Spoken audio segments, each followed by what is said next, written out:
Hello and welcome to week 3 of AC1510 Cost Accounting Fundamentals. Remember that the contact information is down here with the name, the email address, and the phone number. We also have office hours currently at Wednesday at 6 p.m. Pacific. These are not required to go to, but this is time carved out if you'd like to go at that time and ask questions. If another time would work, then we can set up another time. Just send me an email and we could set up some other times to work through some problems. If you do go to the office hours, remember to call in first or contact me first, and then we can use the screen share software as needed at that point. So once we get contact, then we can go into the screen share software and see if there's something that we can work through some problems together in that way, which is a very good tool to have. We're going to scroll down. We're in week 3, the current week that we are in, and we have the familiar layout with the objectives, the topics, and then the lessons. We will be looking at chapter 21 here. We got cost volume profit analysis. We are going to be breaking costs out, not in terms of the financial statement, which is breaking out by basically category. Now we're going to break the thing out by behavior of the costs. Are they fixed costs? Are they variable costs? This will allow us to have a flexible budget. This allows us to measure things a lot differently. So this is going to be kind of more managerial accounting type stuff.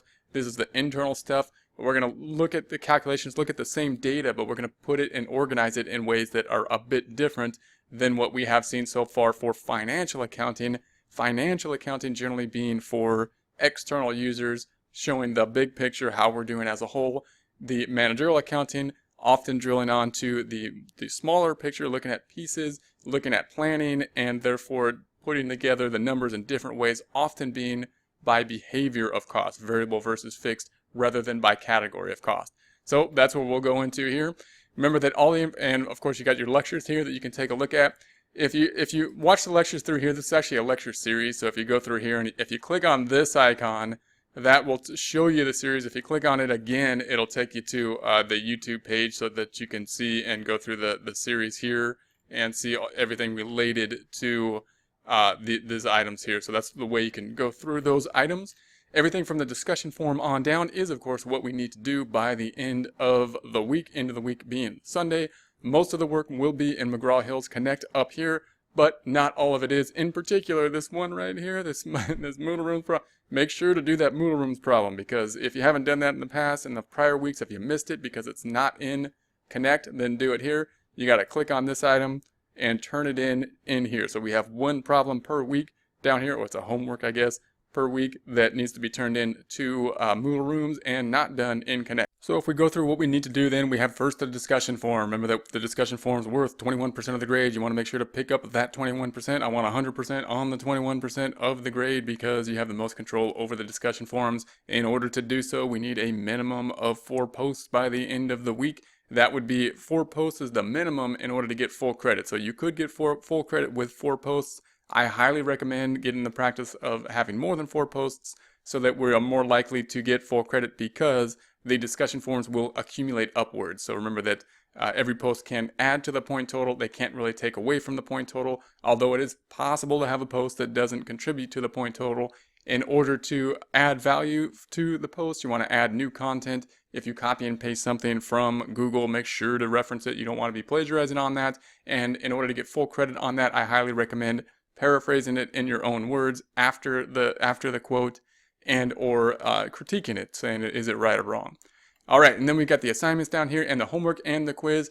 Other than this one, all of that is going to be in McGraw-Hill's Connect. So I'm going to go up to McGraw-Hill's Connect. We have the familiar layout. We got the Learn Smart. You may want to work on that one first. It'll walk through the problem. It'll have problems similar to the types that will be on the quiz in that they will be smaller type problems. Therefore, it's good to practice. Remember that there's only about 25 maybe of those. And once you're done with that, you can keep on working those, but those are what you need to get done in order to complete the assignment. These are going to be the longer assignments. Remember that the paper clips are not things that you need to turn in. They're not going to be graded, in other words, but they are there to help with the assignment. So this paper clip is to help with this assignment. And this paper clip is to help with this assignment. How are they going to help? Well, they're going to have the instructional videos and they'll have a worksheet.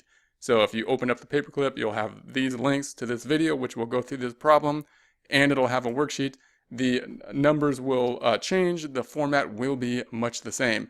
So you don't have to do this worksheet here, but it might be something that's worthwhile to put in because it'll help you with some calculations. You then want to take these calculations and enter that into this worksheet here. Remember that the numbers on this worksheet will differ from the example problem, but the format will be much the same. Going back to, and then of course remember to take the quiz by the end of the week. By Sunday. Cannot generally make up quizzes unless there's an unusual circumstance, in which case I take that on a case-by-case basis. Therefore, take the quiz by Sunday. If you run into a time constraint, take the quiz anyway, and then go back and do the assignments late. We have a little bit more leeway on the late work for the assignments, although you can lose points for late work on those as well. Going back to Moodle Rooms up top, we're going to scroll up to the Gradebook on the left-hand side. So the Gradebook is this green icon over here, as we know. And remember that the grades are going to be due on Sunday. So for example, on week 2, grades are due on Sunday. Then I have until Tuesday to enter the grades. I'm probably going to get it done by Monday. So therefore, Monday night, Tuesday morning, you want to check the Gradebook and make sure that it looks like what you have visualized that it should look like. For example, the discussion forum for week 2 should change from a dash to hopefully 100%. Everybody's shooting for 100% on that. We have the assignments. The assignments should change from a dash to whatever you get there.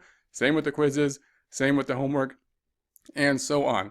If there's anything that has not been done, for example, if the homework for week 2 turns in not to a grade, not to 100%, but to a 0, that means that it hasn't been done, and you want to go back in there and see if you can pick that up for late work.